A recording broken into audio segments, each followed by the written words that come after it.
Olá, bom dia a todos, bem-vindos todos e todas. E quero começar pedindo aqui desculpas por alguma confusão técnica. Estamos em pleno congresso online e a gente tem surpresinhas, né? Então, tudo preparado, todo dia a gente usa, mas um dia que vai usar parece que não dá certo quando precisa. Então, minhas desculpas aí por algum atraso. E para a gente não perder mais tempo, vamos começar com o nosso painel. E esse é o painel 6, e o nosso tema é ensino da prática na modalidade remota, se isso é possível. E vamos ter, então, 3 convidados, 2 professores, uma estudante, e eu vou apresentando aos poucos cada um dos professores e a estudante no momento em que eles forem falar. Teremos 20 minutos, então, de apresentação de cada um deles, e teremos aquela nossa pílulazinha de alegria, e depois temos as nossas discussões. Então, para começar, eu sou Eliana Amaral, sou professora titular de obstetrícia da Universidade Estadual de Campinas, atualmente pró-reitora de graduação na Unicamp, e estou aqui com pessoas que vão nos ajudar bastante nessa conversa. E uma delas é a Cristina Gonçalves Alvim, que vai ser a nossa primeira palestrante, professora, então, da Universidade Federal de Minas Gerais, e a Cristina já teve muitas posições e funções, e eu não vou ler o currículo dela inteiro, porque senão não vai dar tempo, mas o fato é que, por muito tempo, ela foi subcoordenadora aí do colegiado de curso de graduação da medicina, de 2010 a 2014, é orientadora do programa específico relacionado à pós-graduação em ciências na saúde, particularmente na área de saúde da criança, mas importante, a Cristina esteve aí profunda e intensamente envolvida com os ajustes da universidade nesses tempos de pandemia. Então, Cristina, bem-vinda e vamos ver como é que você conta essa história. Muito obrigada, Eliana. Vou compartilhar minha tela.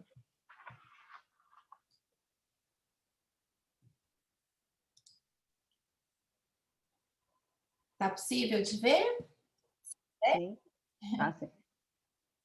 Eu queria dizer que é uma alegria estar aqui na companhia da Eliana, uma pessoa que eu admiro profundamente, que eu posso dizer que faz parte da minha formação no Faimer, com o Fernando, com a Lia, agradecer a equipe organizadora do congresso e parabenizá-la. É a primeira vez que eu estou aqui como palestrante, depois de assistir vários COBENs, eu acho que é uma alegria, uma emoção muito grande. Então, vou começar. O tema que nos coube é um tema muito instigante, né? Falar sobre o ensino da prática na modalidade remota. Pensar se é possível nesse momento de pandemia é uma questão bastante delicada, e faz a gente levantar algumas perguntas, né? Mas eu considero que esse momento ele é principalmente para a gente compartilhar nossa experiência, para a gente conversar e para a gente aprender juntos.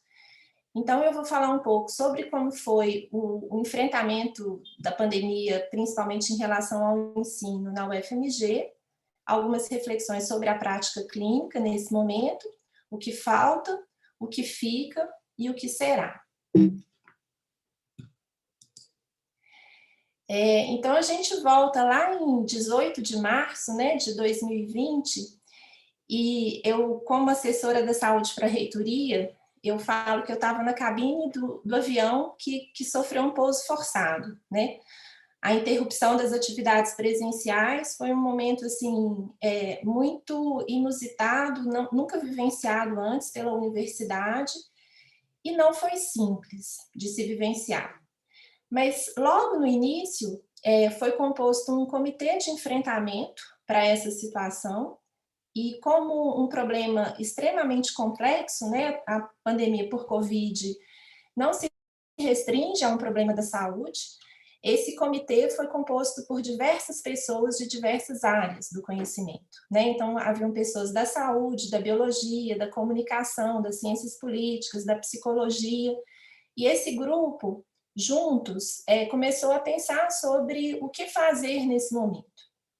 E foi a primeira lição importante da pandemia, né? Não dá para a gente pensar um problema complexo isoladamente. É preciso diversas áreas do conhecimento, e a força da universidade surge justamente nesse momento. Então, a universidade pôde reagir com uma velocidade de resposta muito grande às demandas da sociedade, e foi interessante assistir a uma revalorização da ciência e da universidade pública no momento do enfrentamento da pandemia, em que toda a força da universidade se voltou para atividades de pesquisa e de extensão. Nesse primeiro momento, as atividades de ensino ainda estavam suspensas, e o motivo era a gente pensar em especial sobre a questão da inclusão digital, né? A gente vivia um processo recente de inclusão de estudantes, de mudança no perfil dos nossos estudantes por meio das políticas de ações afirmativas e das cotas na universidade. Então, a gente considera que esse momento de pandemia era um momento em que colocava-se em risco acentuar-se as desigualdades que mal começavam a ser combatidas, vamos dizer assim. Então, a gente recentemente a gente fez esse estudo do perfil dos estudantes do curso de medicina na UFMG, e a gente observou a mudança, né, assim, com 50% de alunos que cursaram o ensino médio integralmente na rede pública, e redução da cor autodeclarada branca de 61% para 50%, incluindo, então, pessoas de outras raças e etnias, né? O que a gente considera que é uma política muito acertada e muito importante. E nessas políticas incluem alunos com vulnerabilidade socioeconômica e que poderiam ficar excluídos caso a passagem para o ensino remoto emergencial fosse feita abruptamente, sem um cuidado de uma política de inclusão digital. Então, essa política de inclusão digital ela foi construída coletivamente, e hoje a gente tem o reconhecimento dos nossos estudantes da importância que foi esse processo no início do ano. Além disso, houve um cuidado também de política de saúde mental, que já era uma política da universidade anteriormente, e que a gente sabia que a situação da pandemia, com o isolamento social, o risco de agravamento das questões de sofrimento mental eram enormes. Então, houve todo um cuidado para que fosse feito um plantão psicológico, que fossem fortalecidas, né, as redes de apoio aos estudantes em relação à saúde mental. E, por fim, a questão do desenvolvimento docente, né? Porque quando a pandemia se apresentou para nós e nós não podíamos mais estar no presencial, todos os docentes se perguntavam como que vai ser agora, o que nós vamos fazer, né? A sensação de muitos é de fato de estar perdido e não ser possível fazer nada que não fosse aquilo que a gente já fazia antes. Se isso foi uma grande dificuldade, um grande desafio, também se configurou como uma grande oportunidade para o desenvolvimento docente. Então, é um dos ganhos dessa pandemia, se é que a gente pode colocar as coisas nesses termos, né?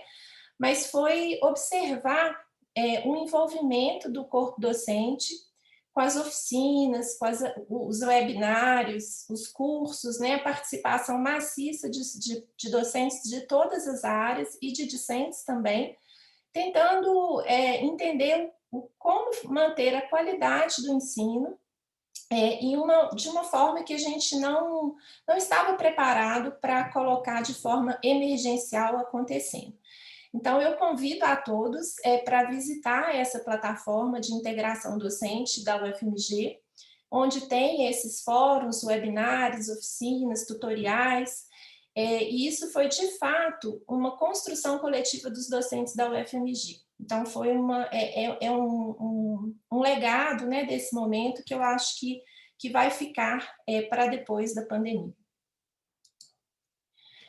Mas voltando à pergunta que foi colocada para a gente nessa mesa, né? É possível ensinar a prática na modalidade remota? É uma pergunta que cabe sim e que cabe não, né? E que cabe também desdobramentos. Primeiro, uma reflexão sobre o que é ensinar a prática clínica. O que eu acho que esse momento em que a gente teve uma suspensão do nosso modo de fazer tradicional nos trouxe foi a possibilidade da gente fazer perguntas em relação ao que a gente estava fazendo, né? Parar para pensar mesmo, assim. A gente sabe que o ensino da prática clínica, ele traz um forte componente de tradição, né? As pessoas ensinam da forma como elas aprenderam, e era preciso pensar em formas diferentes e pensar no significado do que é ensinar a prática clínica. A outra pergunta é: o que é possível ensinar na modalidade remota? Né? O que nós vamos fazer? Porque a pandemia não foi uma escolha. Eu acho que isso é óbvio, mas precisa ser dito. Ela foi imposta a nós. Então, a gente não tinha opção de falar, não, não queremos isso, né? A gente tinha que pensar, temos isso e o que vamos fazer? E os sentimentos, as reações de docentes e discentes foram diversos, né? Falo que algumas pessoas se mobilizaram muito rapidamente, de forma criativa, inovadora. Claro que as pessoas que tinham facilidade com as tecnologias de informação foram as primeiras a ter esse movimento, mas também as pessoas que estão acostumadas a pensar sobre educação e que sabem que quem pensa em educação tem que lidar com o inusitado, com o imprevisto, elas também se mobilizaram. A gente percebe que a maior resistência e a maior dificuldade de movimentação foi justamente das pessoas que tinham um modo mais conservador e tradicional de pensar a educação e que sentiram muito, assim, é como se fosse uma impossibilidade de fazer alguma coisa diante desse cenário, né?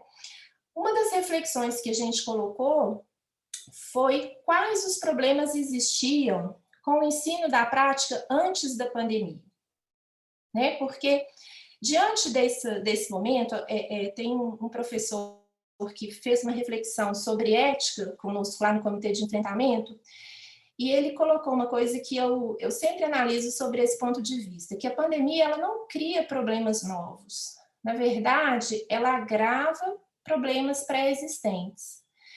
E em relação ao ensino da prática, a gente pode pensar um pouco sobre essa perspectiva também, né? O ensino da prática, existiam problemas. É a parte mais essencial da formação do nosso curso. Na UFMG, essa prática clínica começa no 4º período, sendo que no segundo e no terceiro eles têm inserção em serviço, ainda sem prática clínica, mas tem o contato com os serviços de saúde.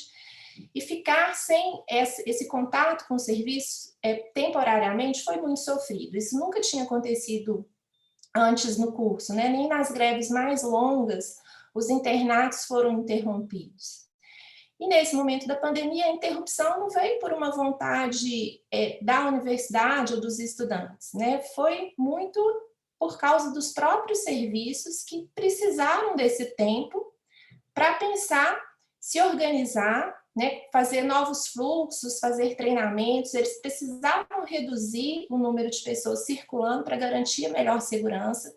No início houve problema, inclusive, de disponibilidade de EPI, então a gente teve que se afastar dos cenários para permitir essa maior segurança e essa reorganização dos espaços. E com isso a gente começou a refletir sobre a nossa prática, né? A primeira reflexão era justamente assim, como ela é importante na formação e como a gente, às vezes, a realiza de uma forma pouco reflexiva e pouco planejada, né? Ela é realizada, às vezes, de forma intuitiva, sem pensar num planejamento e num objetivo. Isso nos colocou, então, uma necessidade de pensar e reinventar.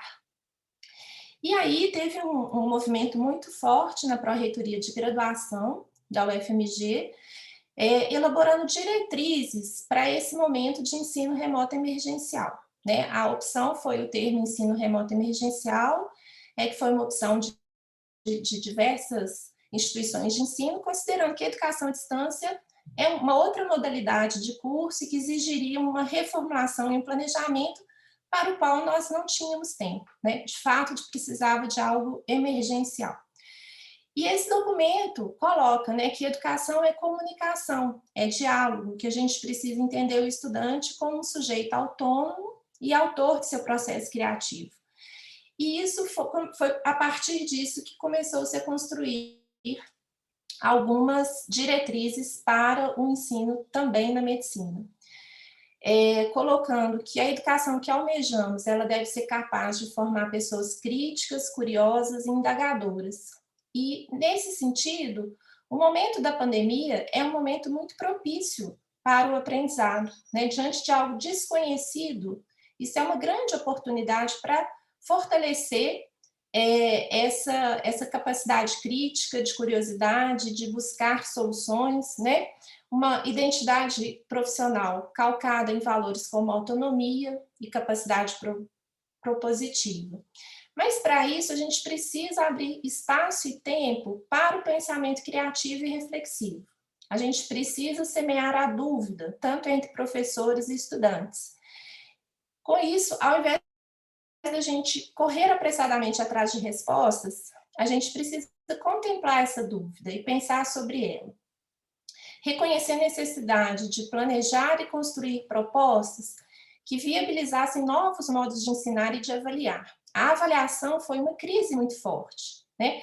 Muitos professores, e agora como é que eu vou fazer se eu não posso fazer uma prova?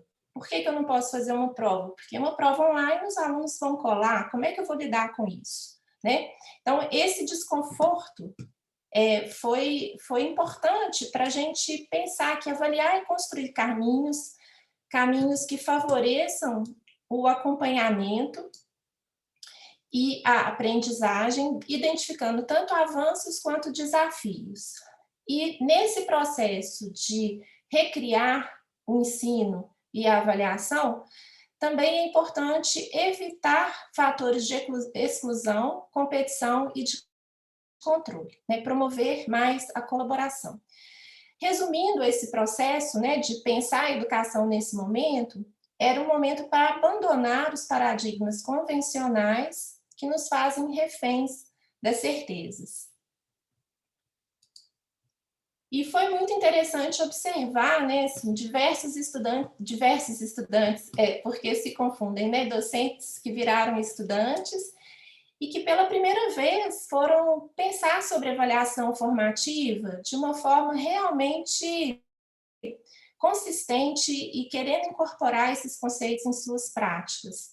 Então, se a gente quer pensar sobre alguma atividade de ensino remoto, nesse momento, algo que a gente nunca fez, a gente tem que se perguntar onde o aluno deve chegar, onde o aluno está e como ele vai fazer para chegar lá. E pensar nesse processo o papel do professor, da turma e do estudante. E incluir a turma nesse momento é muito importante. Às vezes o nosso ensino é muito centrado no indivíduo e pouco centrado no trabalho em equipe, no trabalho da turma, para promover o aprendizado de todos, né? Então, foram várias discussões que aconteceram nesse sentido. Outra discussão que houve muito importante sobre o ensino no modo remoto emergencial foi a necessidade de avaliar o profissionalismo, né? Quando a gente relata essa preocupação, os alunos vão copiar e colar os trabalhos, eles vão colar. Então, vamos conversar sobre profissionalismo. Profissionalismo é uma habilidade, uma atitude, é um conceito dinâmico, que não é estático, que vem sido muito estudado na literatura sobre educação médica e que pode ser ensinado, né? É uma prática que a gente pode ensinar por modo remoto. E aí a gente começou a listar quais eram os itens de profissionalismo que poderiam ser utilizados nesse modelo remoto. Um espaço muito importante para a gente construir essas ideias foi o Fórum da Saúde. Na UFMG nós somos 14 cursos da saúde e desde março que nós temos encontrado com uma regularidade quinzenal, no início até mais frequente, para pensar aquelas diversas portarias que chegaram para os cursos da saúde. E esse espaço foi, de fato, uma comunidade de prática em que a gente teve ideias considerando que muitos dos nossos problemas eram comuns. Essa relação entre os cursos da saúde já tinha uma história do PET Interprofissionalidade, de uma conferência de saúde e educação, e se fortaleceu durante essa pandemia, com ações de pesquisa, de extensão e também na busca de soluções para o ensino. Foi nesse Fórum Saúde que nós relatamos quais os tipos de atividades práticas no curso da saúde que poderiam ser adaptados ao ensino remoto emergencial, tá? E quais que não poderiam, que eram práticas presenciais essenciais, obrigatórias. E com isso nós adaptamos os nossos planos de ensino considerando esses princípios. E a discussão virtual de casos reais ou simulados foi, de fato, a atividade prática que foi mais realizada no momento em que estavam com todas as atividades presenciais suspensas. Aqui eu sou professora da pediatria, né? Eu trago o exemplo desses casos clínicos que ficaram no Moodle, e foi muito importante, assim, a construção coletiva, o envolvimento de todos os professores, isso foi uma grande mudança, a qualidade desses casos, com videoaulas, com imagens, com estruturação de raciocínio clínico. Então, houve um salto muito grande na qualidade da construção desses casos. E, além disso, surgiu a ideia do caso integrativo, porque um dos problemas dos casos, da discussão de caso simulado, era justamente assim, o caso é de diarreia, o caso é de asma. E aí as pessoas se sentiram incomodadas com isso, é como se a gente já desse o diagnóstico previamente. Então, vamos fazer casos que a gente não fala sobre o tema. Depois que eles estudaram esse material, agora a gente faz os casos integrativos. Então, foi uma experiência bastante interessante. Vou acelerar para seguir os 5 minutos aqui, mas eu acho que a gente precisa reconhecer que, de fato, tem muita coisa que falta, né? Falta o contato humano, falta o olho no olho, falta o abraço, falta o toque. Isso é insubstituível. O que fica desse momento, né? O domínio das tecnologias de informação e comunicação, que muitos de nós ainda tinham de forma incipiente, hoje a gente está aqui na plataforma Zoom e bastante familiarizado com esse ambiente, a importância da colaboração e também do planejamento, né? As atividades serem melhor planejadas, inclusive em relação ao tempo despendido.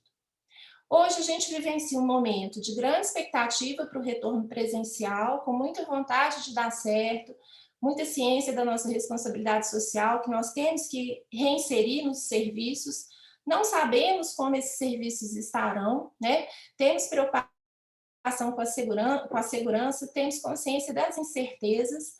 A gente sabe que não vai ser igual essa imagem aqui, né? Eu estou aqui, ó, junto com a equipe, abraçada lá no centro de saúde, vai ser diferente, vai ser mais sofrido, vai envolver frustração. A gente vai ter que colocar a simulação junto com a prática clínica para dar conta, né, de manter as condições de segurança e de distanciamento, mas mesmo assim, a gente está com uma expectativa muito positiva.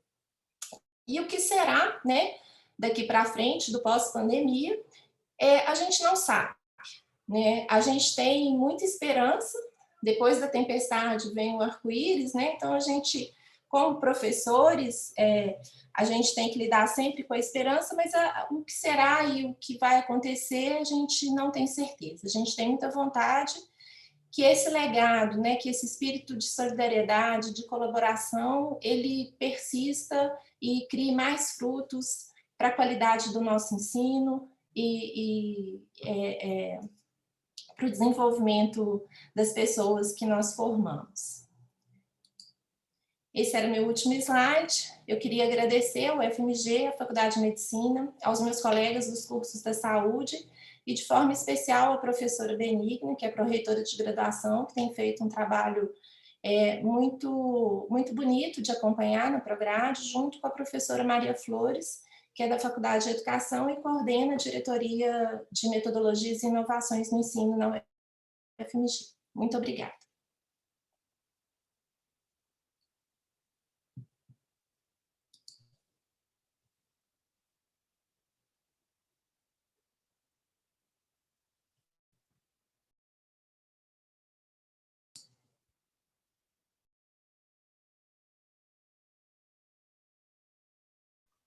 Estou falando aqui sem falar, né? Estou agradecendo aqui a Cristina e só lembrando que em algum momento, que eu já não lembro mais se foi no fim de julho ou começo de agosto, Eu conversei bastante com a Benigna, porque como a gente na Unicamp já estava no ensino remoto desde o começo, e vocês estavam começando a se preparar, aí conversamos, ela falou assim, você fiquei mais tranquila, então vamos embora. Então, é muito bom ouvir tudo isso que vocês construíram. Então, obrigada, Cristina, por esse relato. E agora eu vou pedir, então, para o Fernando, que é o Fernando Antônio de Almeida, que é professor, então, na Pontifícia Universidade Católica de São Paulo. E o Fernando também é um colega de outros tempos, que nós fez a especialização também do Faimer, que eu coordenava, e, neste momento, ele está vice-reitor da PUC, até o final do ano, é isso, Fernando? Isso mesmo. Você termina no final do ano, né? Na Unicamp é no meio do ano, então eu nunca sei. Então tá certo. Fernando, agradeço muito aí a sua presença e colaboração. Eu sei que a PUC fez bastante nisso, vamos ouvir. Então, bom dia a todos. Eu inicialmente gostaria de agradecer o convite para participar desta mesa com pessoas tão importantes e trazer a nossa experiência em relação ao ensino remoto nesses tempos de pandemia. Então, eu vou espelhar aqui minha tela.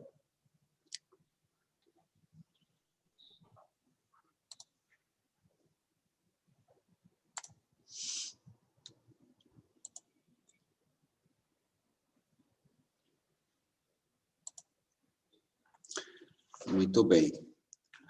Uma pergunta, como a Cris já falou, uma pergunta muito difícil, mas que a gente organiza para tentar responder. E os principais pressupostos que envolvem essa pergunta, o ensino na prática, é muito importante que ele é concebido para ser feito na prática.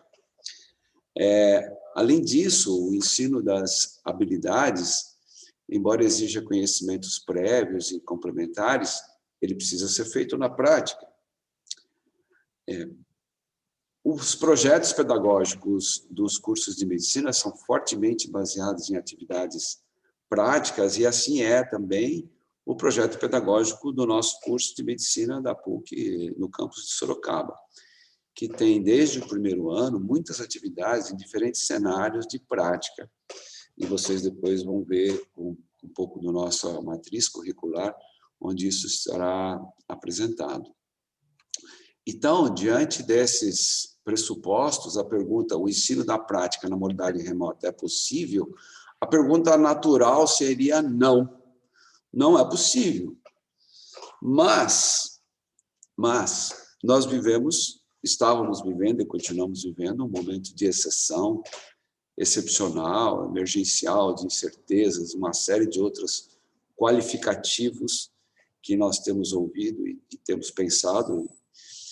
Mas também uma outra coisa muito importante é por um tempo imprevisível. Nós não podemos parar diante desse grande desafio. E foi nesse sentido, depois de um momento inicial de surpresa, de incerteza, por que não tentar, né? Pensamos, por que não tentar? Os pressupostos aqui, nesse sentido, o ensino da prática tem sempre uma complementação teórica. Por que não trabalhar na modalidade remota, o conhecimento teórico preparatório, de forma a facilitar depois o trabalho na prática, no momento de retorno das atividades? Nós tivemos um sinal verde do Conselho Nacional de Educação, através do parecer 5 de 2020, e que foi aprovado pelo Ministério da Educação.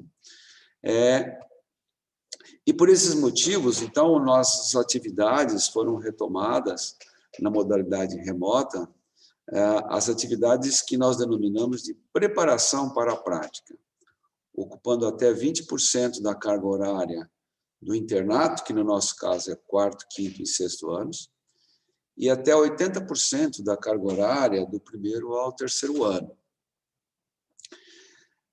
Mas surgiram dificuldades, como a Cris já contou, o professor não estava preparado para esse momento, muitos não estavam sequer familiarizados com as tecnologias digitais, foi grande o desafio para os professores. Foi vencido com pouquíssimas exceções, e a maioria dos professores se comprometeram com essa tarefa difícil. E um aprendizado que deveria acontecer entre, talvez, 5, 10 anos nessas tarefas digitais, nós tivemos que fazê-lo em poucas semanas. E uma outra coisa que foi já lembrada, o acesso às plataformas digitais, principalmente no começo da pandemia, foi muito difícil para os professores, para os alunos, porque houve uma grande sobrecarga da rede internacional de comunicação. Com relação aos alunos, não foi diferente. Houve uma preocupação inicial, uma surpresa e até uma certa resistência dos alunos se era possível fazer isso, o ensino da prática na modalidade remota.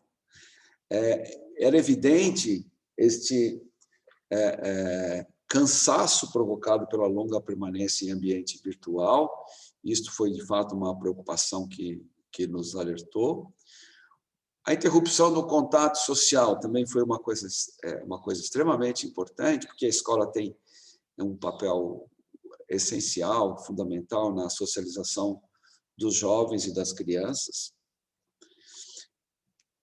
Os alunos também receberam pressão da instituição para fazer, dos familiares, e muitos voltaram para a casa dos pais, onde o ambiente, até de estudo, não era adequado para o trabalho virtual. Mas eles também receberam apoio. Obviamente, a instituição preocupada ofereceu apoio aos alunos, particularmente os alunos bolsistas e que tinham dificuldades econômicas, equipamentos e pacotes de dados adequados para a área onde eles estavam. Tinha aluno que estava em lugar que só o celular era capaz de ser alcançado. Os professores e alunos também foram capacitados para trabalhar nas plataformas virtuais, através de tutoriais, de monitores, e tivemos aqui uma contribuição muito importante dos professores que já eram mais familiarizados com as plataformas e que puderam, de fato, ajudar seus colegas. Os alunos bolsistas, que geralmente fazem as refeições na universidade, eles também receberam cesta básica alimentar.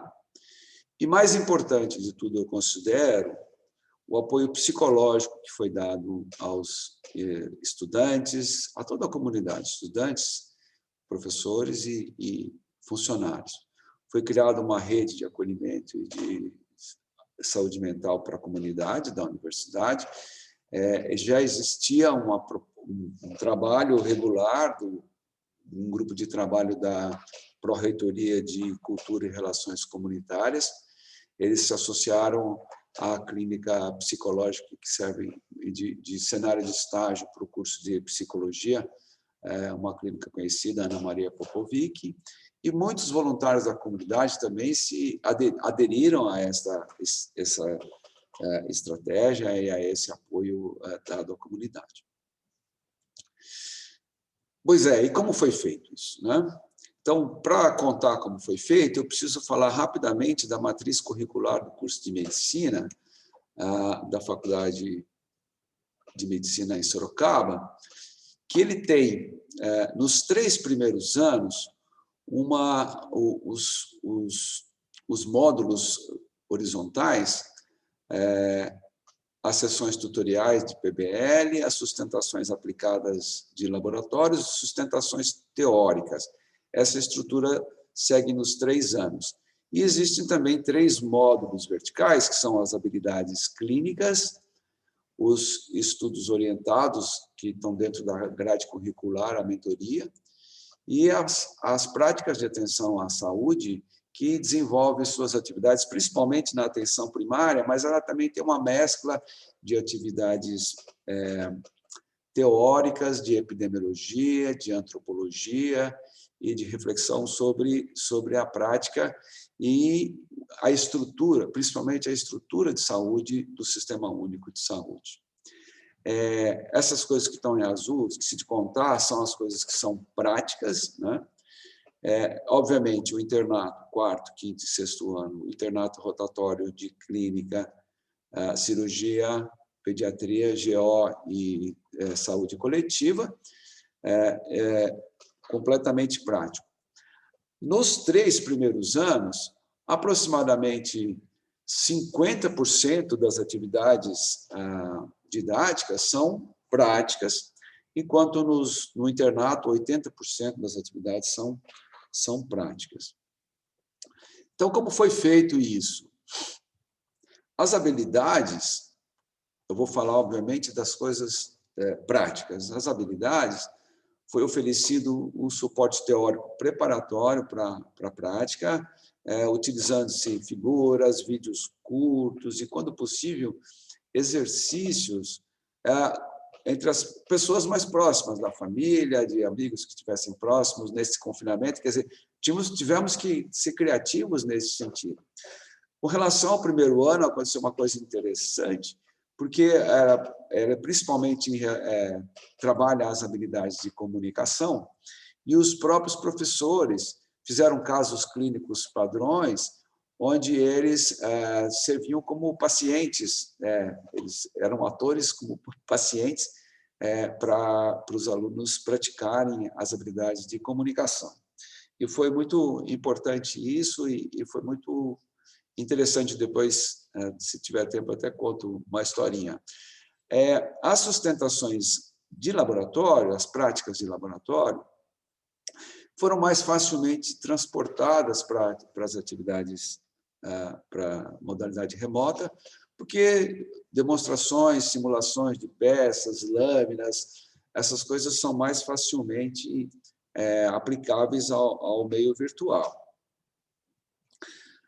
Já a prática de atenção à saúde, que é desenvolvida principalmente na atenção primária, foram criadas situações de simulação de situações reais, próprias das unidades de saúde, de seus territórios, e discutido com os alunos, de tal forma que isso serviu como uma preparação para a prática. Nessas discussões eram feitas as inserções teóricas da estrutura do SUS, da hierarquia, dos principais princípios do Sistema Único de Saúde. No internato, os 20% de atividades teórico-práticas cabíveis ao internato foram mantidas na modalidade remota, através de reuniões clínicas em cada área de conhecimento. As reuniões clínicas continuaram, porque o trabalho com residentes e assistência, obviamente, continuou, então essas atividades clínicas permaneceram. E os alunos participavam desses momentos de discussão. Também discussões de casos clínicos e sessões anatomoclínicas, e seminários e revisões de temas específicos que estavam previstos na grade curricular, independente de estarmos trabalhando de forma virtual.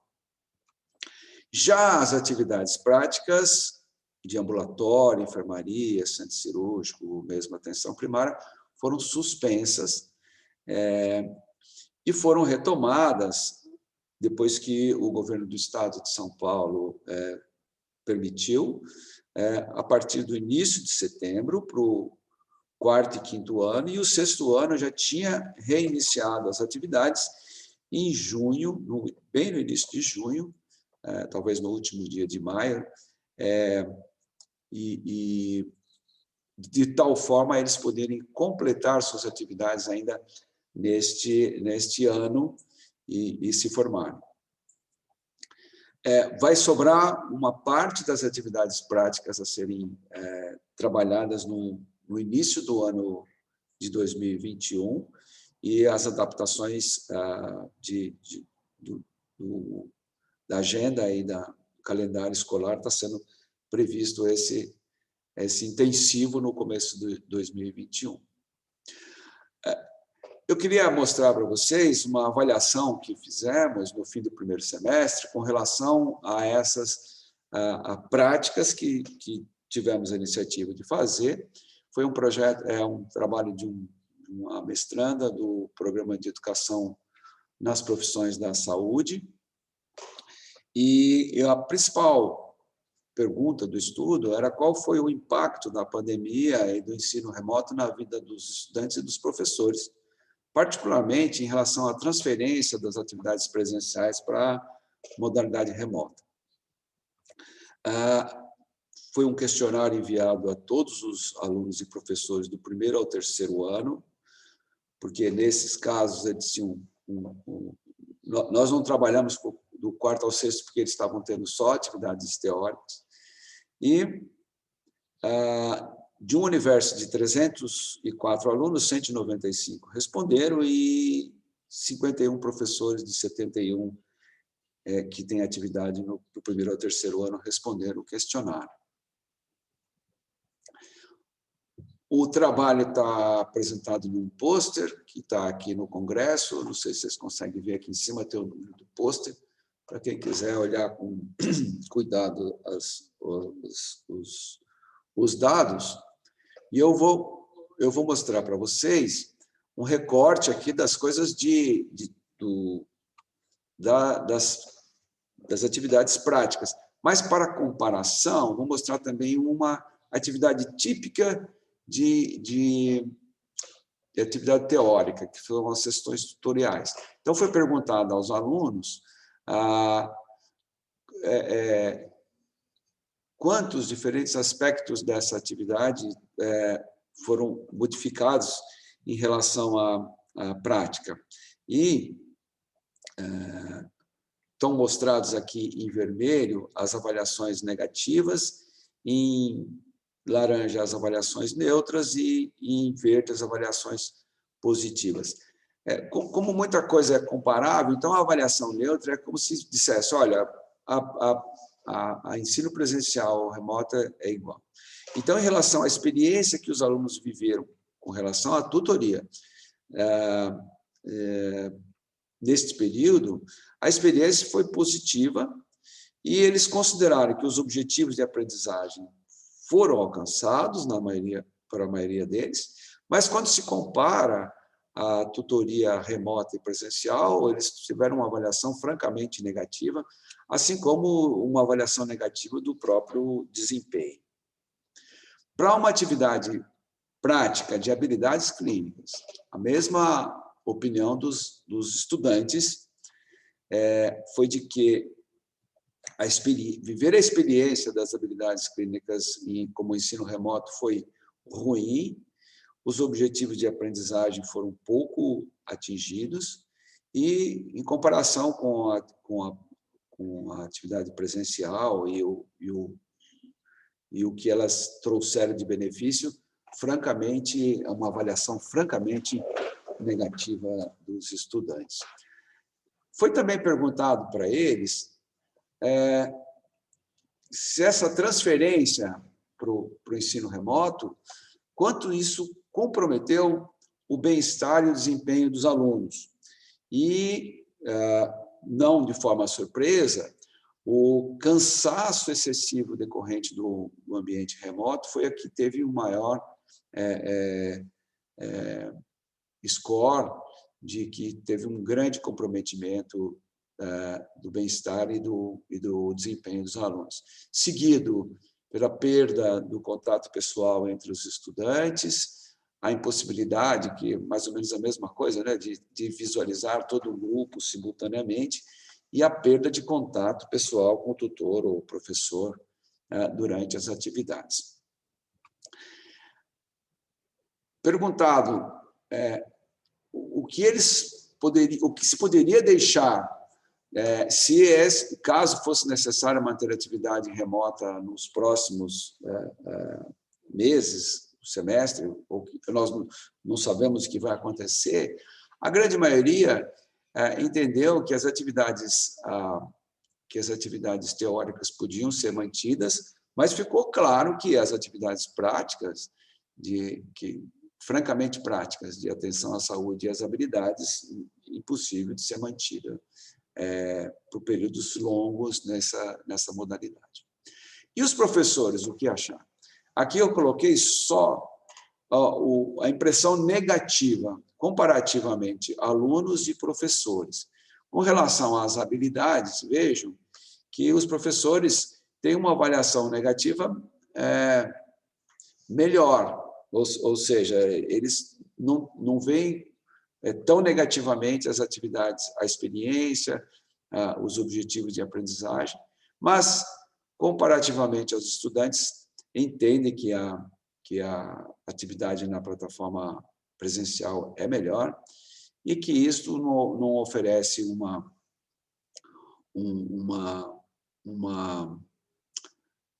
não atende às necessidades para o ensino das habilidades clínicas. Com relação à prática de atenção à saúde, as experiências foram muito parecidas, mas aqui vejam que nenhum professor considerou negativa a experiência das atividades remotas e que os objetivos de aprendizagem não tenham sido alcançados. Mas, de uma certa forma, concordam que o ensino nas plataformas é inferior à prática clínica. Como mensagem final, eu volto à pergunta: o ensino da prática na modalidade remota é possível? Eu diria que sim, é possível como uma estratégia de apoio preparatória para a prática depois do retorno às atividades habituais, com todos os cuidados que são absolutamente necessários. Elas atendem às necessidades didático-pedagógicas? Aqui a resposta é obrigatoriamente não. Mas foram muito úteis nesse momento de distanciamento físico imposto pela pandemia. Nós precisamos aprender com a experiência vivida, pois ela será importante quando pensarmos em utilizar o ensino remoto ainda durante a pandemia ou depois do seu término. Eu queria terminar com uma poesia, uma gota de cultura, uma poesia que uma participante do nosso programa de desenvolvimento docente para educação em saúde, que se chama Fellows, postou no Dia do Professor. Então, é uma poesia curta do Carlos Drummond de Andrade que fala sobre o professor. O professor disserta sobre ponto difícil do programa: um aluno dorme, cansado das canseiras dessa vida. O professor vai sacudi-lo? Vai repreendê-lo? Não. O professor baixa a voz com medo de acordá-lo. Muito obrigado.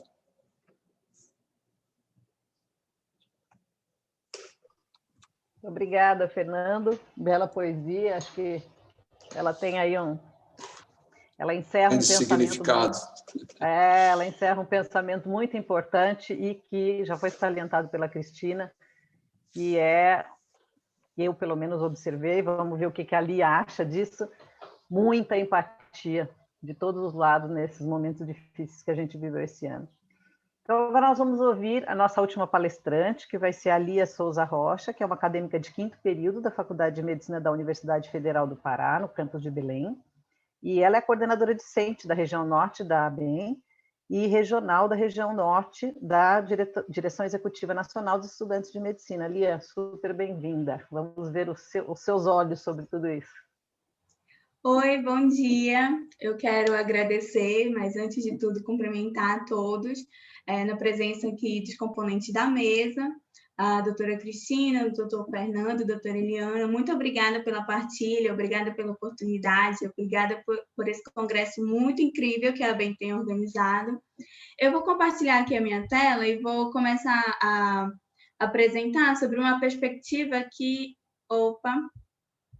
sobre uma perspectiva que eu comecei a tentar entender quando nós começamos a perceber a movimentação acerca do ensino remoto. E aí, muita coisa que eu vou trazer é uma perspectiva minha e também de outros colegas que eu consegui conversar, inclusive desde já falo que eu conhecia essa iniciativa da UFMG porque eu conversei com alguns colegas de lá, e aí foi um exemplo, digamos assim, para que eu pudesse me deter de conhecimento para ter um arcabouço de debater aqui na minha faculdade sobre a implantação do ensino remoto. E aí, assim, é uma pergunta aí que eu acho que eu não consigo responder, não mais depois que eu comecei a ter a experiência e principalmente quando eu comecei a entender o que é.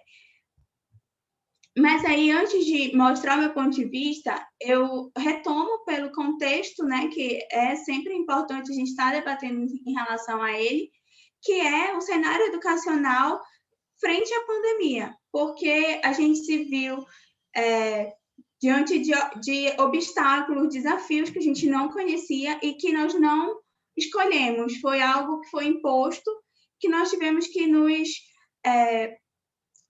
organizar para que pudéssemos ultrapassar todas essas barreiras da melhor maneira possível, de acordo com a realidade de cada situação. Então, como regulamentação do ensino, a gente teve a portaria 343, que foi a primeira, já trazendo a questão da autorização da substituição das aulas teórico-cognitivas por ferramentas que englobassem as tecnologias de informação e comunicação, e aí, depois delas, a gente já tivemos mais 2 liberações, e a 544, que veio meio que para substituir e com uma excepcionalidade, que ela traz a autorização dessas atividades pelo ensino remoto, mas ela não obriga a adesão. Só que, de certa forma, a gente sabe que, quando ela foi liberada, lá em junho, já existia uma necessidade de tentar, digamos que, salvar o ano letivo. Era o que muita gente na minha turma falava. Perdemos o ano, muitos colegas estavam preocupados em relação a como que nós iríamos lidar dali para frente, porque nós só tivemos 1 semana de aula, 2 semanas de aula antes de ser tudo suspenso. Então, nesse momento, em junho, a gente já tinha algumas experiências de ensino remoto sendo aplicadas, e aí eu considero que essa maneira heterogênea pode trazer as experiências que estavam tendo êxito como exemplo para aquelas que ainda estavam entrando. E isso foi uma maneira muito positiva. Tanto é que eu já falei e repito que eu usei muito o exemplo da UFMG, porque o meu ensino remoto ele começou aqui para setembro.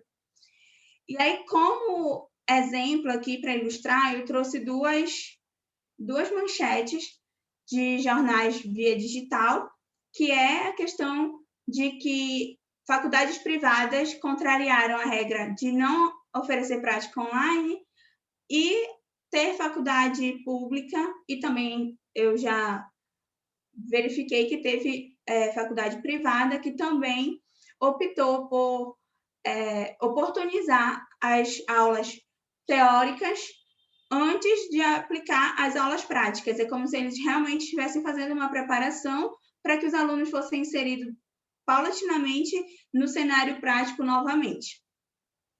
Então, esses são 2 exemplos de 357 escolas médicas que nós temos hoje. E eu vou trazer aqui um recorte que foi de um levantamento que a DENEM fez sobre como que estava sendo a questão do ensino remoto.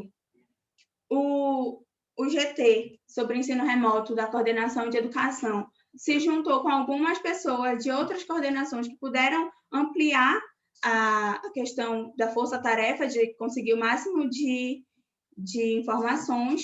Então, eles criaram o GT e, coletivamente, buscaram gerar esses resultados que foram a partir desse monitoramento. Esse monitoramento ele se deu em entender qual que era a realidade da escola, qual que era a situação do ensino que ela estava oferecendo, entender o acesso de maneira democrática dos alunos a esse ensino e também verificar a questão de acesso e permanência.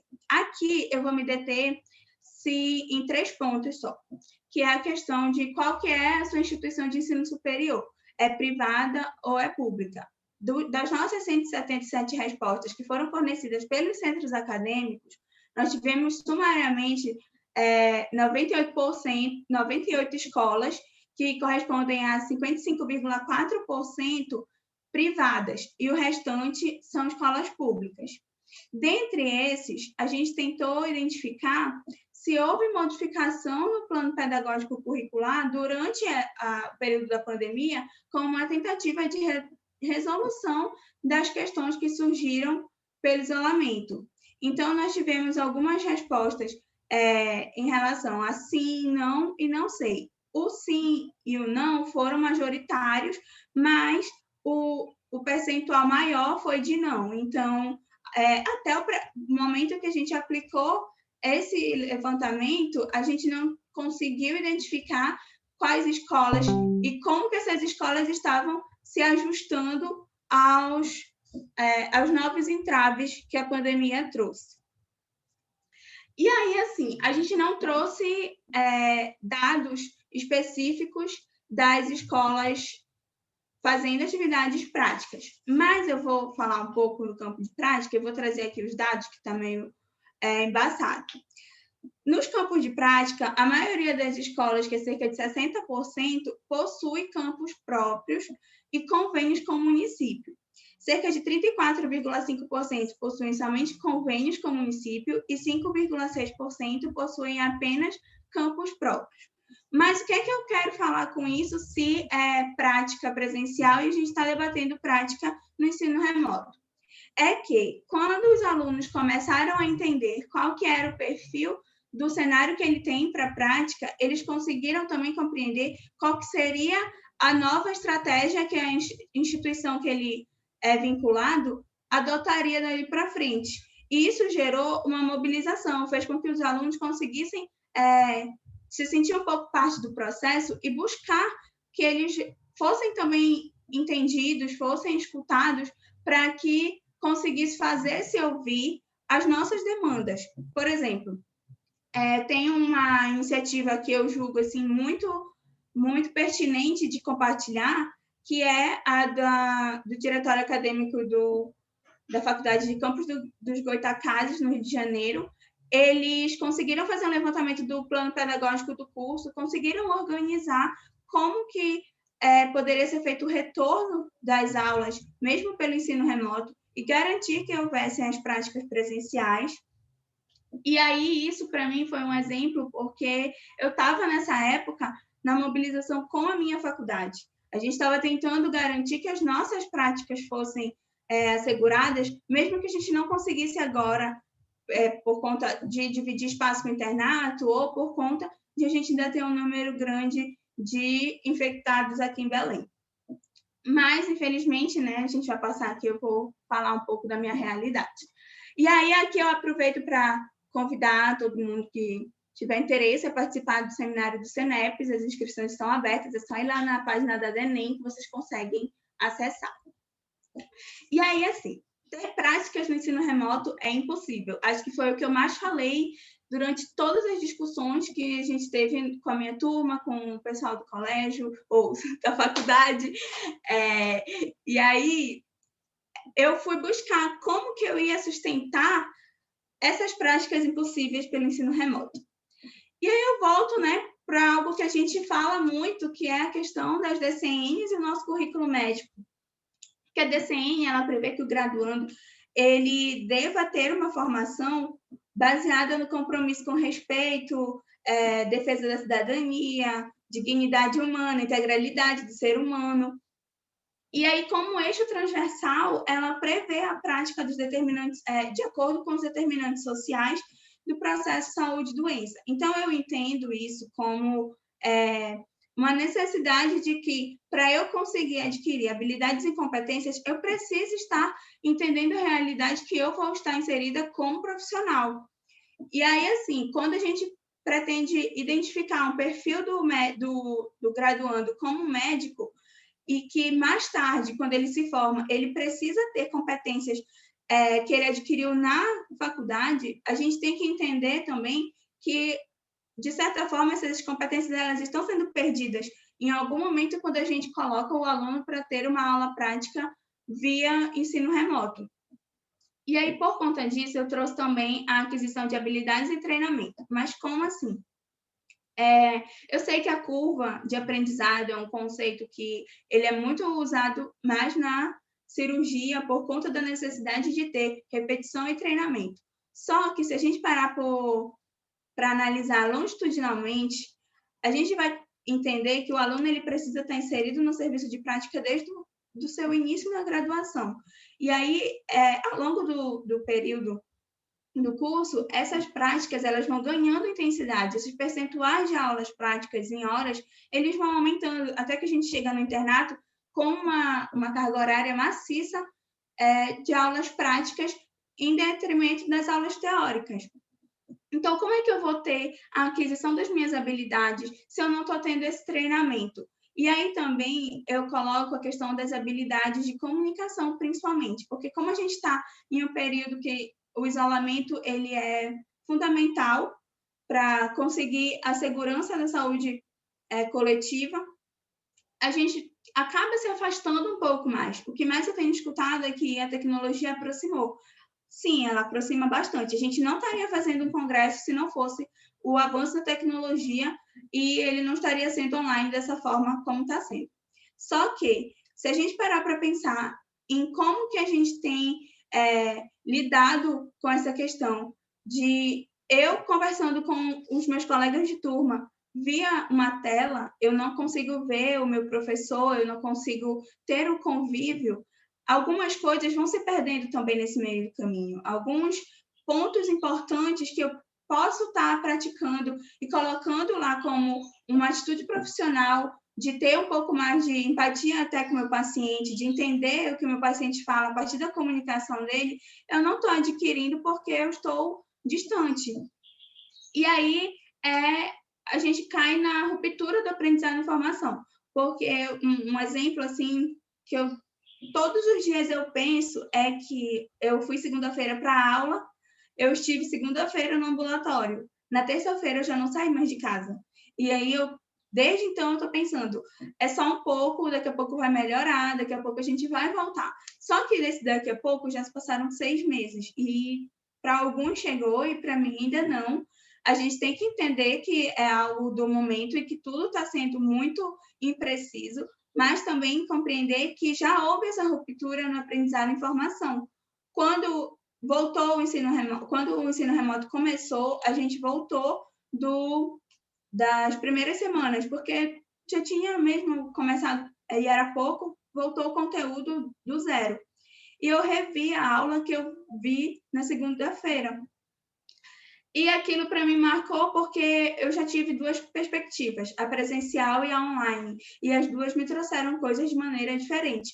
Todas as 2 me trouxeram benefícios e todas as 2 me trouxeram pontos que eu poderia, não classifico como malefícios, mas pontos falhos. E principalmente o que eu senti de falha é não poder estar sentindo que o meu professor está querendo passar para mim porque ele está distante. E aí, outro ponto é que eu acho o acesso antidemocrático. Eu acho por conta de que, por mais que a gente tenha tido aqui na UFPA, por exemplo, na UFMG e em outras faculdades, seja ela pública ou privada, tivemos políticas de acesso e permanência que facilitaram o acesso do aluno que tem um poder aquisitivo menor, que ele já tem uma fragilidade ali em estar tendo acesso a outros equipamentos que alguns alunos podem ter um privilégio maior, digamos assim. Só que aqui na UFPA eu ouvi de colegas coisas que eu refleti. A gente abriu um edital, né? A reitoria abriu um edital de auxílio para equipamentos. E o primeiro contemplado era um aluno de medicina.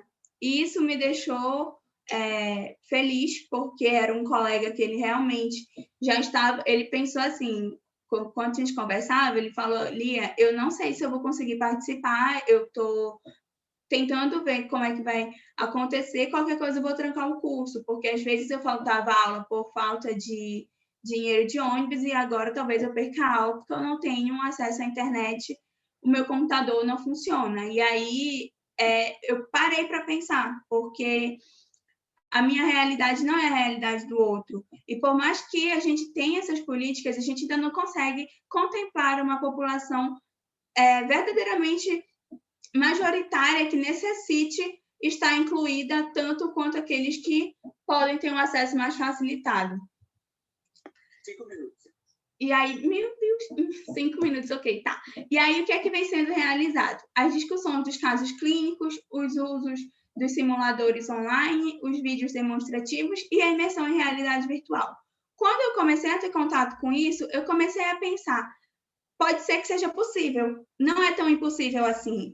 De certa forma, o ensino remoto ele não é tão ruim, ele pode facilitar em alguns aspectos, mas eu ter o contato com uma paciente na realidade virtual nunca vai ser a mesma coisa do que eu ter um contato na minha atenção primária. Eu ver um bebê sendo reanimado no simulador não é a mesma coisa do que eu reanimá-lo presencialmente.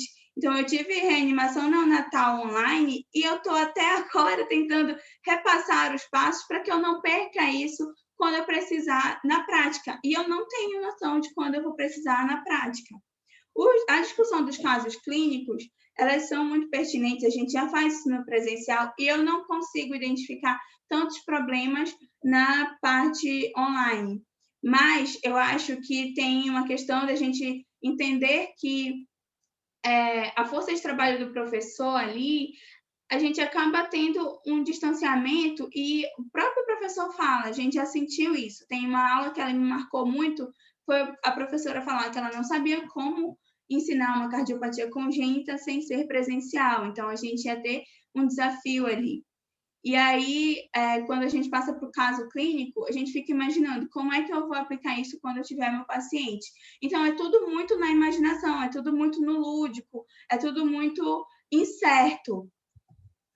E aí, aqui eu trouxe duas proposições, né, do livro intitulada Prática como Eixo de Aprendizagem, que é do professor Nildo e da professora Silvia Helena.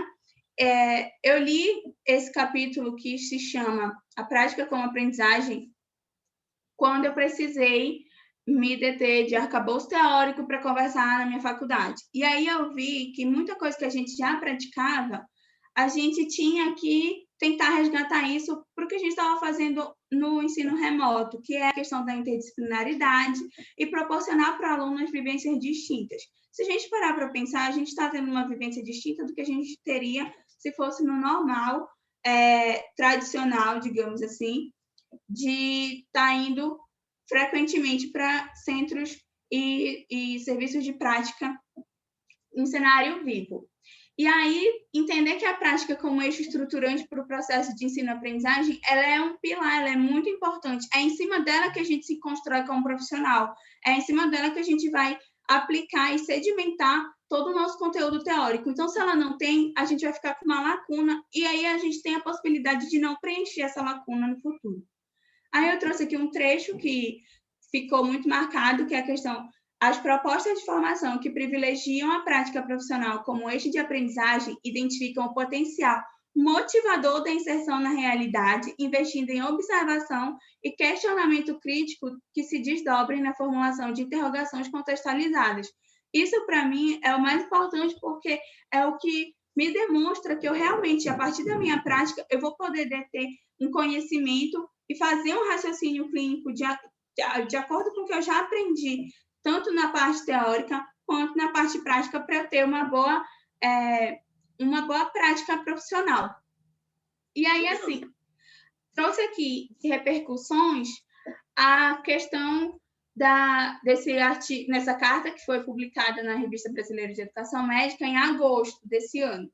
Ela é de 6 autores e ela traz proposições no sentido de verificar a necessidade de reavaliação do processo de ensino-aprendizagem nesse ambiente virtual, a prática médica, que requer mais do que o conhecimento técnico, ela requer as habilidades que possibilitem um cuidado mais humanizado. A gente debate muito a questão da medicina humanizada, então a gente precisa também ter uma atenção quando se coloca uma prática no ambiente virtual.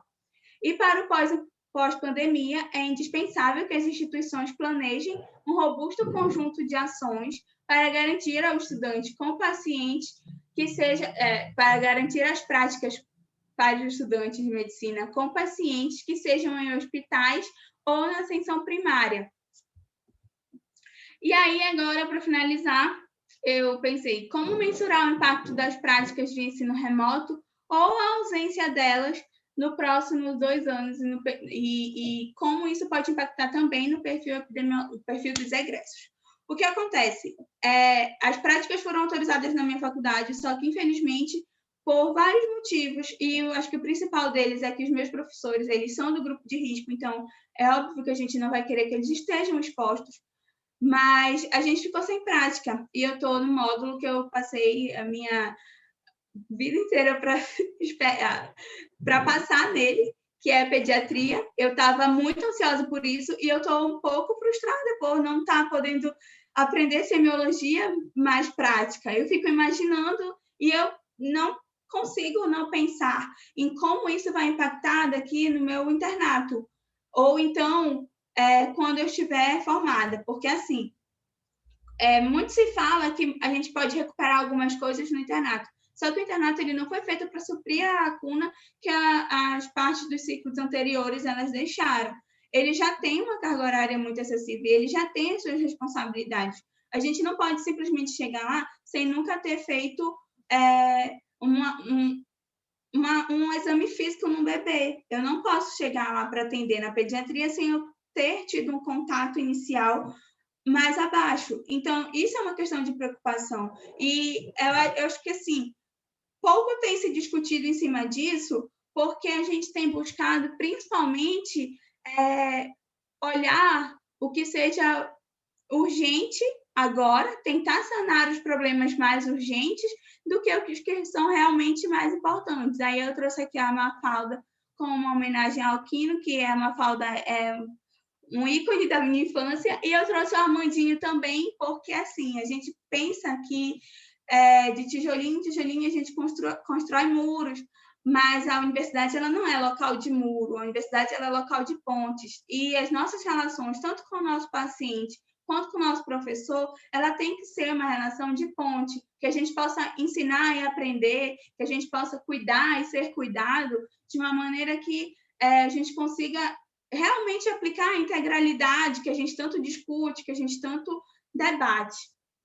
E é isso, obrigada pelo momento, obrigada por esse espaço. Eu deixo aqui meu contato e qualquer coisa estamos abertos para dúvidas.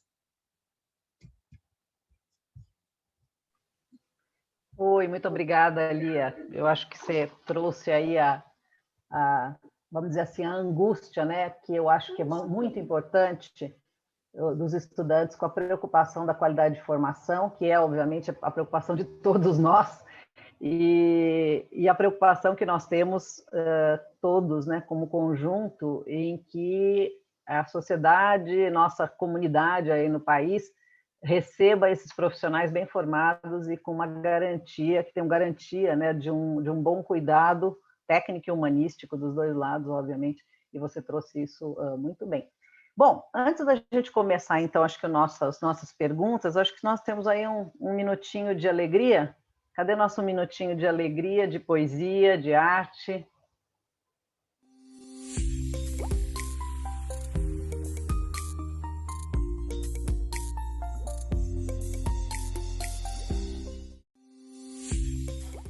O correr da vida embrulha tudo.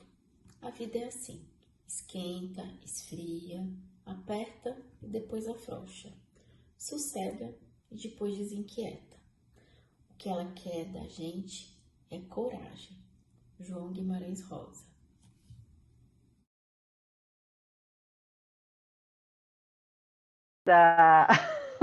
Gostei de ver você aqui também. essa turma se encontra de novo, muito legal. Então, vamos lá, gente. Fica aberto, então, agora no chat para as perguntas. Vocês, quem tiver alguma pergunta para fazer, eu estou vendo aqui o chat numa outra telinha. E eu queria começar, uma das pessoas que fez o primeiro comentário aqui no chat, lá atrás, quando a Cristina estava falando, foi a Lígia. E a Lígia falou da questão do poder do planejamento coletivo. Eu queria ouvir um pouco mais sobre isso. Acho que seria interessante, a Cristina falou, eu vou pedir para as outras duas pessoas se manifestarem, como é que isso aconteceu nas suas instituições? Como esse momento permitiu que as pessoas sentassem juntas e revissem seus papéis, as necessidades de currículo, porque, para mim, esse foi um dos efeitos, entre aspas, colaterais muito positivos. Sentar junto e, principalmente, parar para pensar naquilo que realmente interessa. Porque, às vezes, nossos currículos eles são um pouquinho over. Então, queria ouvir um pouquinho do Fernando e da Lia, como é que isso se construiu. E obviamente, a Lia trazendo aí mais de perto para a gente a contribuição dos estudantes, que na Unicamp também foi muito significativa, sempre. E na pandemia, inclusive.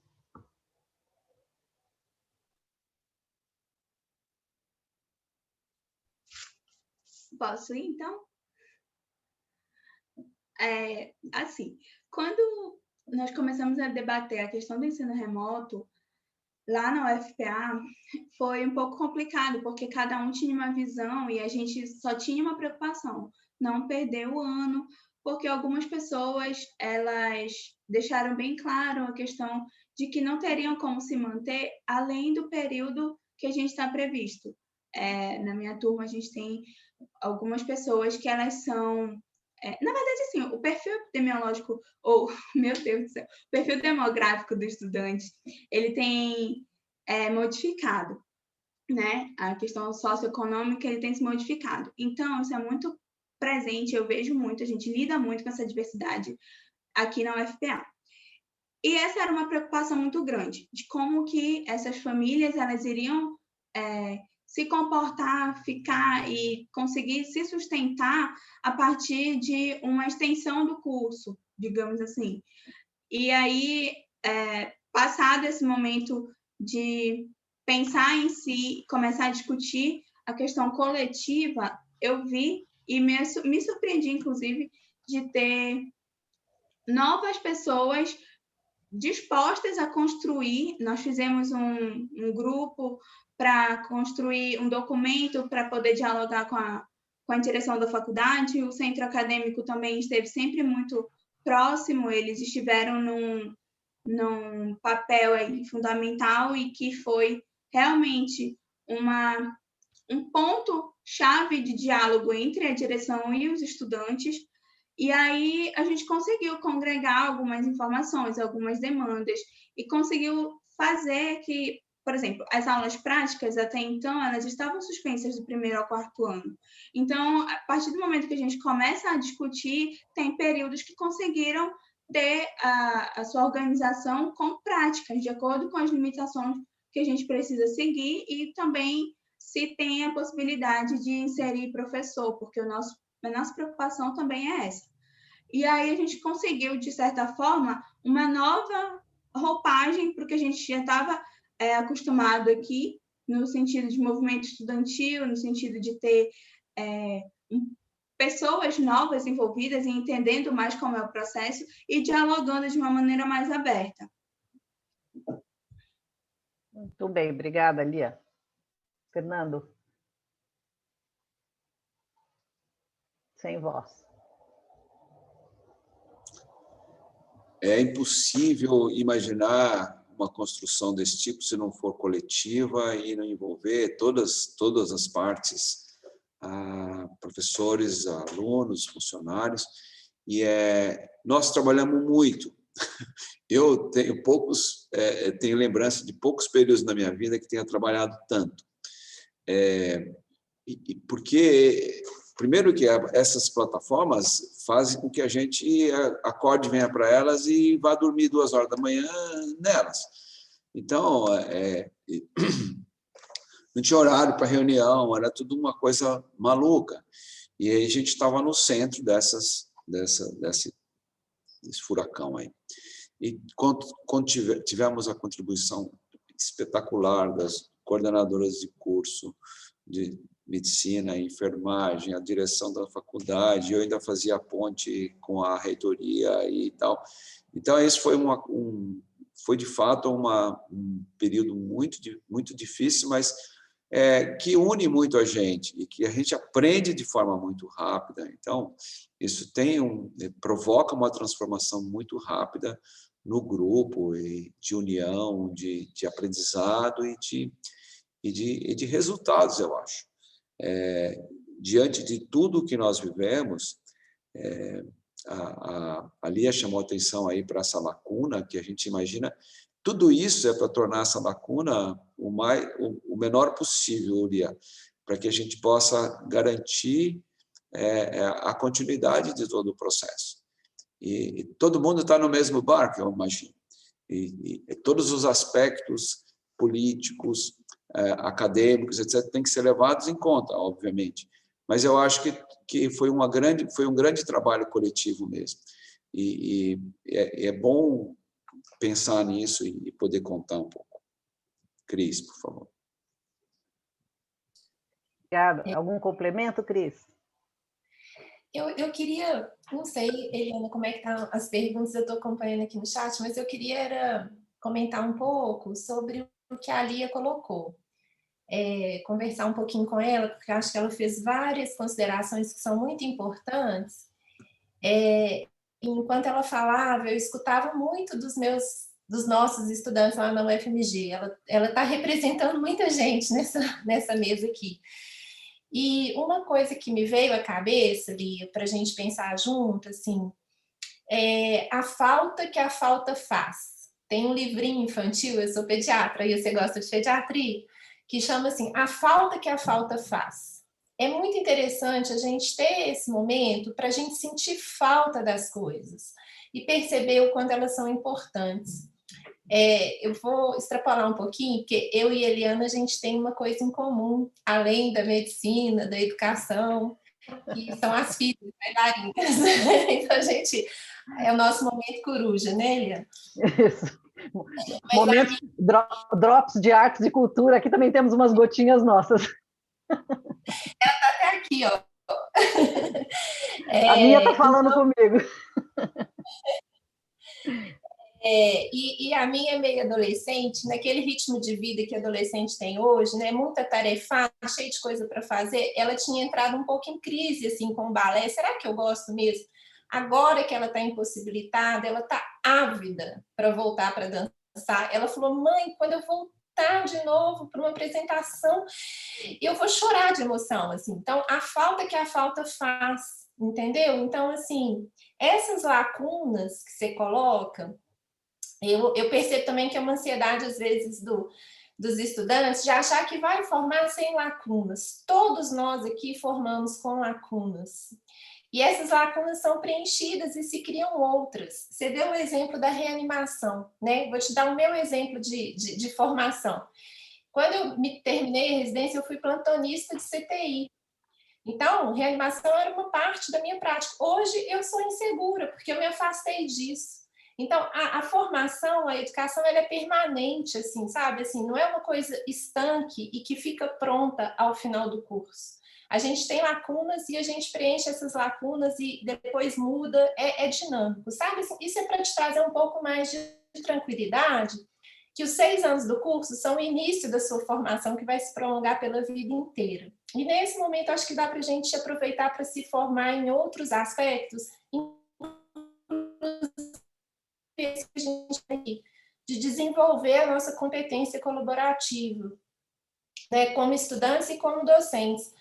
Porque a gente tem falado muito da importância do diálogo, da empatia, da colaboração, mas a gente precisa aprimorar isso, não é fácil não.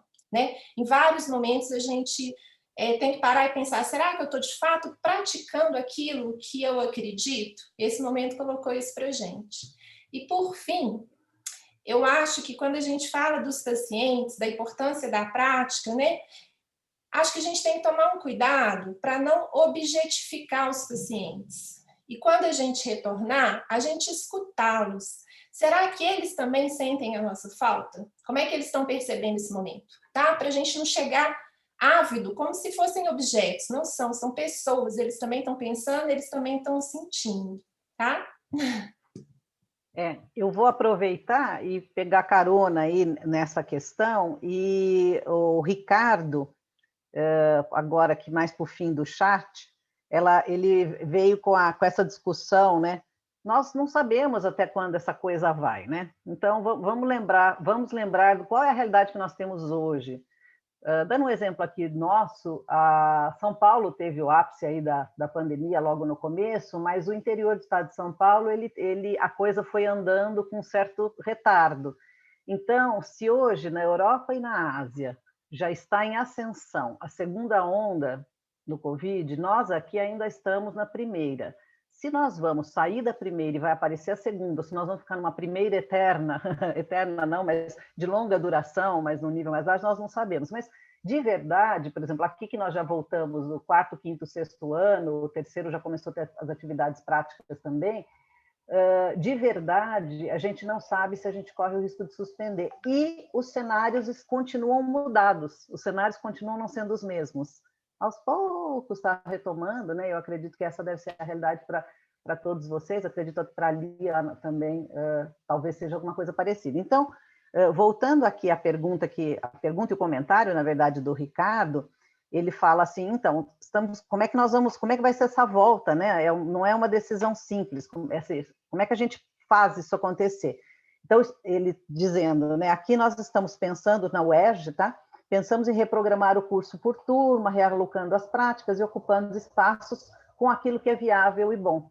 Então, essa questão do aproveitamento, acho que seria interessante a gente trocar talvez algumas experiências aqui, pensando a esse respeito de como é que a gente está dizendo isso. E ali trouxe uma questão muito importante, que é a questão não só da dificuldade do novo perfil dos nossos estudantes, aqui é a mesma coisa, na Unicamp também é a mesma coisa, nós temos uma mudança de perfil, e como a Lia disse, é diferente do passado, quando as pessoas parecem que não tinham pressa ou não precisavam se formar. Hoje não é assim. As pessoas precisam concluir. Então, como é que a gente joga entre a dificuldade que nós temos de complementar aquilo que faltou ou dar um mínimo de formação para aquilo que faltou, e aí nós vamos ter que definir esse mínimo muito bem, e aí vem o consenso. Como é que a gente complementa isso e como é que a gente trabalha com isso neste retorno para a atividade prática, para complementar, levando em consideração, inclusive, essa diversidade e essa eventual inequidade que vai ter que ser corrigida. Então, eu posso ter estudantes que precisem mais disso, outros mais daquilo. Como é que a gente está pensando nisso, hein? Em avaliar nesse retorno e combinar nesse retorno com aquilo que temos na mão. Esse cenário de prática não está funcionando, aquele está funcionando, esse aqui, como a Lia disse, muitos professores não podem voltar, eles em si não podem voltar. Nós temos o mesmo problema aqui na Unicamp. Então, como é que a gente se organiza nessas diferenças todas? Como é que a gente ajusta o que temos, o que precisamos?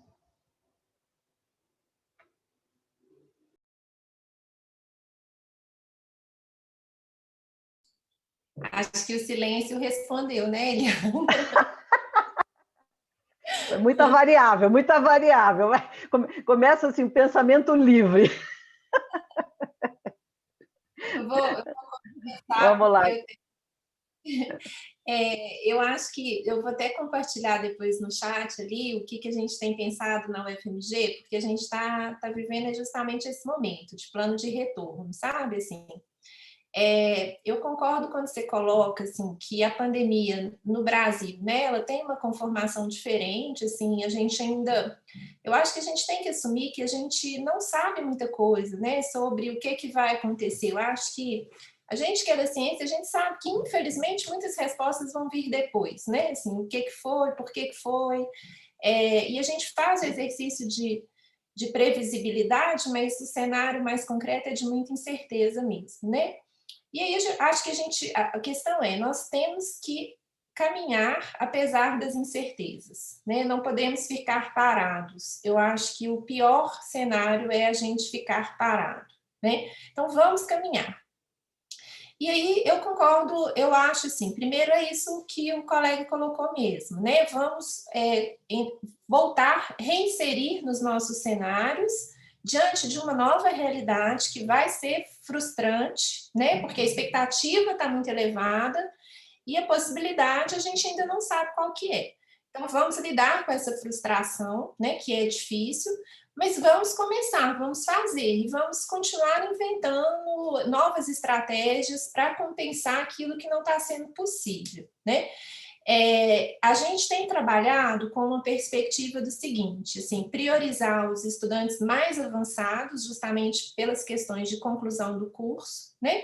E para aqueles que estão no meio do curso, a gente pensar em estratégias que seriam de oportunizar formações que foram deficientes, dependendo do momento do curso em que o estudante se encontra, no momento mais avançado. No nosso curso, por exemplo, assim, só para citar um exemplo concreto, não ficar muito no abstrato, a gente tem no 12º período um internato que é chamado de estágio opcional, que ele é obrigatório, mas o estudante faz na área que ele quer fazer, né? Então, porque a gente considera que ele já está mais avançado, se conhece, já sabe quais são as suas afinidades. Então, a gente tem pensado muito de usar esse momento para recomendar alguma atividade que seria de complementar a formação. Então, por exemplo, se ele passou o momento crítico da pandemia no estágio seja na atenção primária, seja na cardiologia, nesse estágio opcional, ter alguma atividade que ele possa realizar para complementar a sua formação. Então, são coisas que a gente vai ter que inventar. E eu acho que o caminho é ter uma avaliação formativa muito forte, um sistema de avaliação e uma avaliação formativa, porque aí a gente vai conseguir realmente atender as especificidades, as individualidades, a diversidade que a gente vai ter que lidar na formação nesse momento. Cristina, obrigada. Lia, o que você acha, Lia? Eu acho que essa é uma das maiores incertezas. Se a gente for parar para pensar, além dessa minha demanda de como que vai ser o próximo internato, a retomada, a reinserção é uma das maiores incertezas, porque, assim, a minha realidade, ela ainda é uma incógnita. Eu digo que a gente está vivendo a medicina baseada no que tem. E aí é o que tem a prática online, a aula online, vai ser assim até quando a gente puder voltar para o nosso cenário vivo. E aí o que eu tenho conversado com algumas pessoas que têm uma experiência um pouco mais avançada nesse sentido, porque assim, o nosso internato está em ensino híbrido, então eu tenho colegas que estão indo para cenário e tenho colegas que estão tendo aula online. É uma preocupação aqui em casa, porque meu irmão no próximo semestre ele já vai entrar, e a gente está aqui recluso.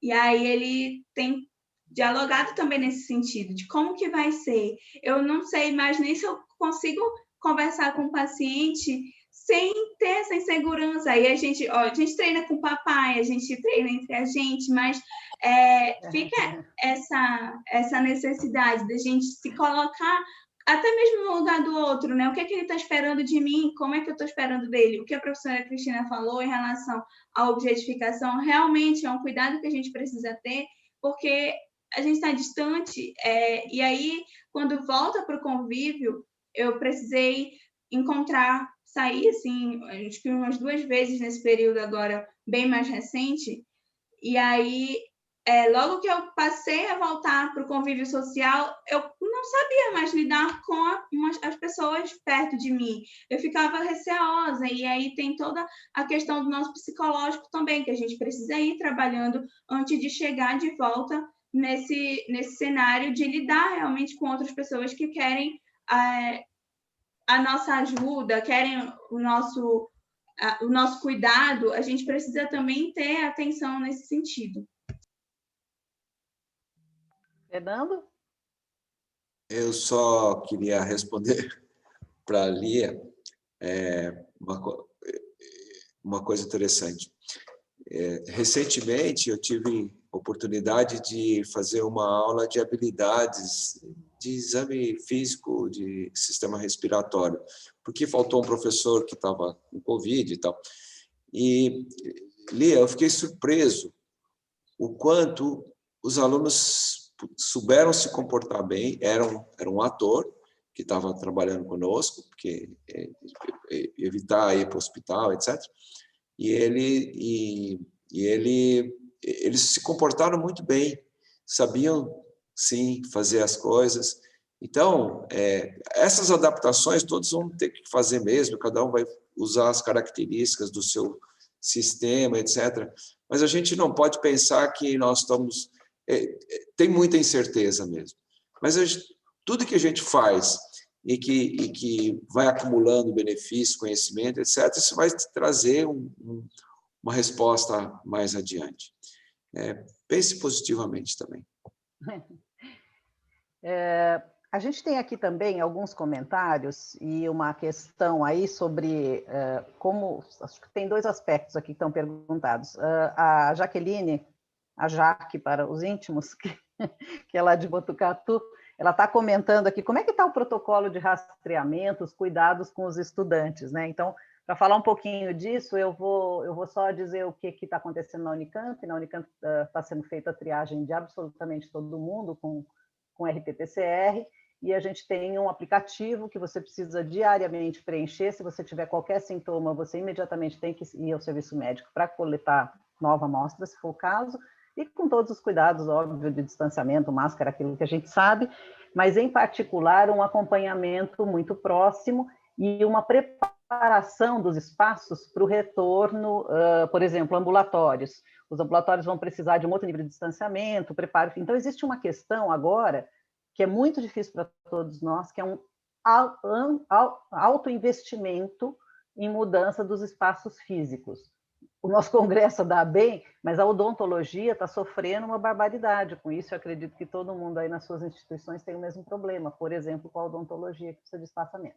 Então, o protocolo de cuidado clínico, acompanhamento clínico é muito importante, e com o suporte institucional. E vamos lembrar, no começo da pandemia, gente, não tinha isso. Então, imagina se a gente tivesse continuado com todo mundo nos campos de prática, sem ter podido testar as pessoas, máscara que não tinha na época, máscara que custava, não sei se vocês sabem, ela custava centavos.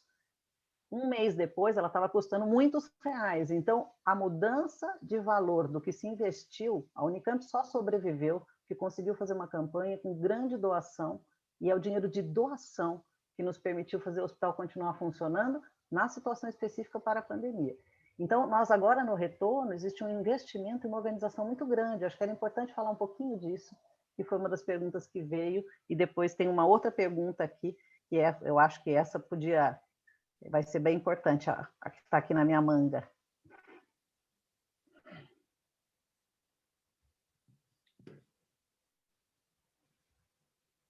Alguém quer começar? Eu vou começar, então. As nossos cenários de prática são... Nós temos um hospital próprio, o Hospital Santa Lucinda. Temos convênio com um hospital do Estado, que no momento está terceirizado, e o convênio com a Secretaria de Saúde para atenção primária.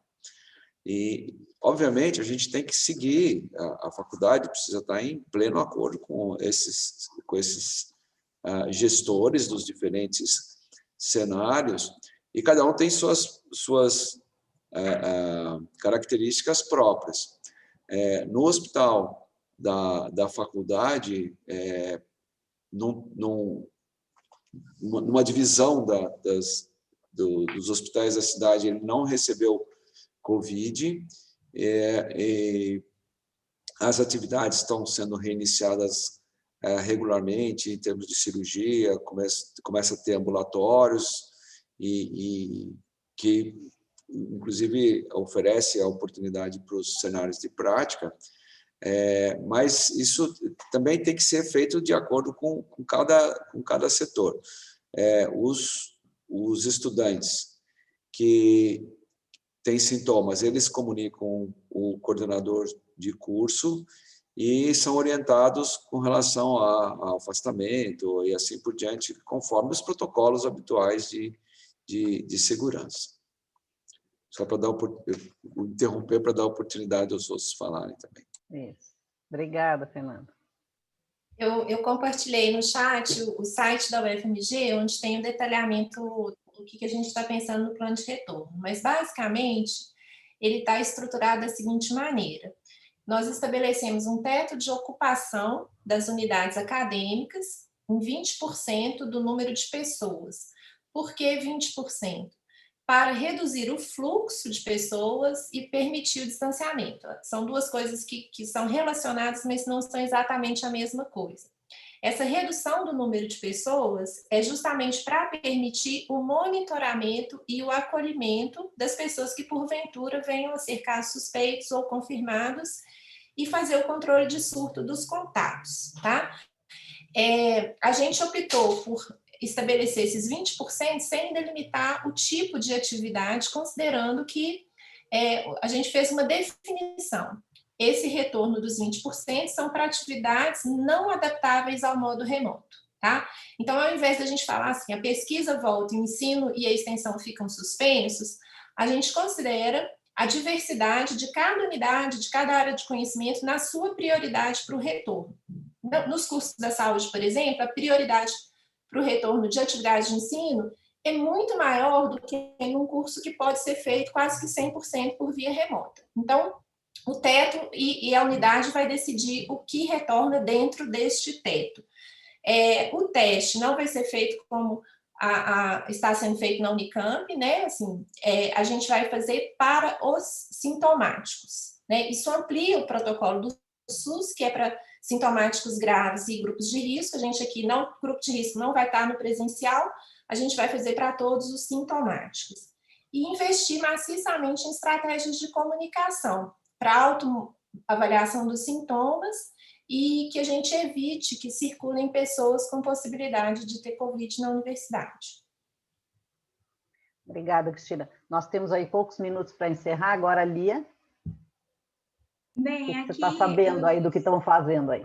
Sim, os internos estão sendo testados, RT-PCR e os professores também. E, assim, os grupos de internato dos rodízios, eles foram reduzidos. Então, tem grupo que entra na prática uma semana e o outro fica só no ensino remoto. E aí eles vão alternando. Vai acabar agora, no meio de novembro, e aí eles vão trocar de semestre, mas a testagem ela continua, a dinâmica ela permanece. É mais ou menos nesse sentido, até porque os outros alunos estão em ensino remoto exclusivo. Eu perdi aqui a conexão com o chat nesse momento, mas para quem tiver interesse, o nosso protocolo é bem detalhado também, como a Cristina falou, o protocolo de retomada da Unicamp, é só procurar no Google, mas eu queria chamar a atenção para a necessidade de ser um acompanhamento diário do que está acontecendo com as pessoas, né? E esse é um fato. Então, qualquer sintoma, necessidade de afastamento, aquilo que a gente sabe, mas, acima de tudo, manter, e no nosso caso, tem vídeos, tem que fazer tem um brevet, tá? Tem que passar nas provinhas. Então, os vídeos tem que assistir, fazer provinha e depois acompanhar com o chat. Eu vou terminar, nós temos acho que mais uns 2 minutos só para terminar. Eu queria fazer um comentário que foi colocado aqui, que tem a ver com essa coisa do retorno, como cuidar das pessoas no retorno, e acho que essa é a questão. Como é que nós vamos avaliar? Nós vamos precisar fazer essa avaliação, entre aspas, mais, vou chamar cognitiva, muito mais do que na prática, já que a prática está prejudicada ou ela está transformada, vamos dizer assim. A avaliação do ponto de vista aí de conhecimento, o que atingiu é uma coisa, mas o que nós vamos ter que fazer, na verdade, nós vamos ter que conversar individualmente, aluno a aluno, né? E aí, para as instituições que têm um número enorme de alunos por turma, e a UFMG acho que tem mais de 200, né? Se não me engano, vocês trabalham com mais de 200 alunos, não tem como. Nós vamos ter que entender a situação de cada estudante, e não só a situação acadêmica, mas a situação familiar, psíquica, financeira. Então, nós vamos ter que fazer um grande programa de mentoria específico. É isso que nós vamos ter que fazer. Quer dizer, se nós já não estamos fazendo. Na verdade, a maioria de nós já está fazendo isso de alguma forma, mas a necessidade de fazer uma avaliação, estudante a estudante, e cá entre nós, professor a professor também, e planejar como é que a gente vai lidar com o impacto do que tem sido, e não é do que foi, né? Do que tem sido esse ano. Eu acho que esse é o grande trabalho que todos nós temos a partir de agora, porque vai ter que ser individualizado, e equidade é isso. Quem precisa mais vai ter que ter mais, quem precisa menos, a gente vai ter que regular isso, a disponibilidade. E nós, entre nós, né, corpo docente, temos tido, sim, uma grande solidariedade, de modo geral, do corpo docente, para poder um cobre o outro, né? Eu vejo os docentes jovens, a loucura que eles estão fazendo com plantões, por exemplo, né? E as perdas, eu fico um pouco preocupada, que a gente sempre fala das perdas na graduação, esse é o nosso foco aqui, mas eu acho que eu não prestei atenção se tem no programa, desculpem se tem, mas as perdas na residência médica são muito importantes também, e acho que a gente tem que lembrar disso. Então, este cuidado é com todo mundo, todos nós precisaremos de cuidado, agora e depois. Nós temos, então, acho que aqui, não sei se nós temos pelo menos 1 minuto para que cada um possa aí dar a sua mensagem final, e aí ela é telegráfica mesmo.